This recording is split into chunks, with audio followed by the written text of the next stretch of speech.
किसी ने क्या खूब कहा है, उन सारे पत्थरों को अपने पास रख ले जिसे लोग आप पर फेंकते हैं, और उन पत्थरों का प्रयोग एक मजबूत स्मारक बनाने में करें।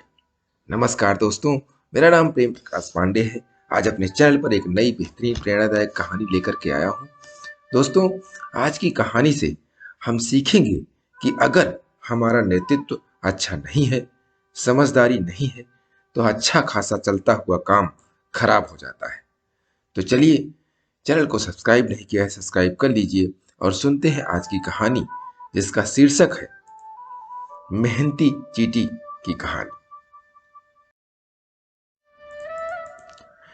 एक चींटी थी, वह बहुत मेहनती और प्रसन्नचित्त रहती थी। वह हर रोज काम पर जाती और मन लगाकर काम करती थी और खूब सारा काम समय पर समाप्त करके घर आ जाती थी। काम में कोई कमी नहीं छोड़ती थी। उसका प्रमुख एक शेर था। शेर ने सोचा कि यदि यह चींटी बिना किसी दिशा निर्देश के इतना काम कर लेती है, तो वह सुपरवाइजर के अधीन इससे भी अधिक उत्पादन देगी। लिहाजा शेर ने एक कॉकरोच को चींटी का सुपरवाइजर बना दिया। कॉकरोच बहुत अच्छी कार्य रिपोर्ट लिखता था। कॉकरोच ने सबसे पहले चींटी के कार्य को समयबद्ध किया। इसके लिए उसे एक सेक्रेटरी की जरूरत थी। उसने एक मकोड़े को रिपोर्ट आदि लिखने और फोन अटेंड करने के लिए रखा। शेर यह सब देखकर बहुत खुश हुआ। उसने कॉकरोच को प्रोडक्शन रेट्स तैयार करने को कहा, जिसे वह बोर्ड मीटिंग में दिखा सके। इसके लिए कॉकरोच ने कई उपकरण खरीदे। एक मक्खी को आईटी विभाग की देखरेख के लिए रखा गया।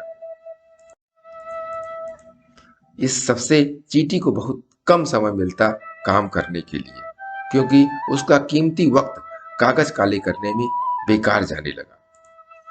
उधर शेर ने चींटी के विभाग का नया विभागाध्यक्ष भी नियुक्त किया। यह काम मिला एक पतंगे को, जिसने सबसे पहले अपने लिए ऑफिस बनवाया और असिस्टेंट रखे।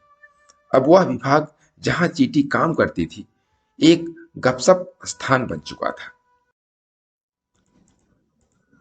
पतंगे ने शेर को बताया कि विभाग में कुछ फेरबदल जरूरी हो गई है। शेर ने आकलन करते हुए पाया कि उत्पादन पहले से कहीं गिर चुका है।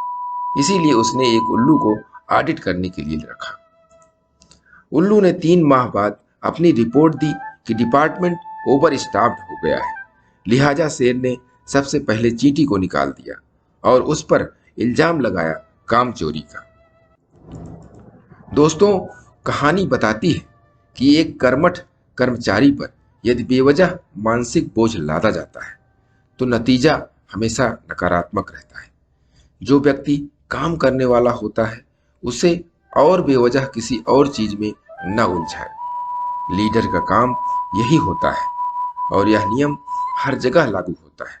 आज समाज में, परिवार में या कॉरपोरेट में, कहीं भी, ज्यादातर कॉरपोरेट में ऐसे नियम लागू होते हैं जहां पर लोग काम करने वाले होते हैं, उनको और जगहों पर न उलझाए और उनको अगर उनका परफॉर्मेंस अच्छा है तो उसे बेहतर बनाने के लिए उन्हें मोटिवेट करते रहें। और इसके लिए प्रतिदिन सुबह 5:30 बजे एक नई कहानी, एक नई उमंग से दिन की शुरुआत करें। तब तक के लिए छोटों से मिले प्यार और बड़ों से मिले आशीर्वाद और भगवान के सहारे के साथ यही कहूंगा, काम तो सभी करते हैं, पर काम करो कुछ ऐसा कि उदाहरण बन जाए। ये छोटी सी स्टोरी आपको अच्छी लगी तो लाइक कीजिए, शेयर कीजिए अपने इष्ट मित्रों में भी, और कमेंट जरूर करिए। और चैनल को अभी तक सब्सक्राइब नहीं किया है, सब्सक्राइब कर लीजिए और नई नई बेहतरीन मोटिवेशनल स्टोरी आपको मिलती रहे, इसके लिए प्रेस बेल आइकन।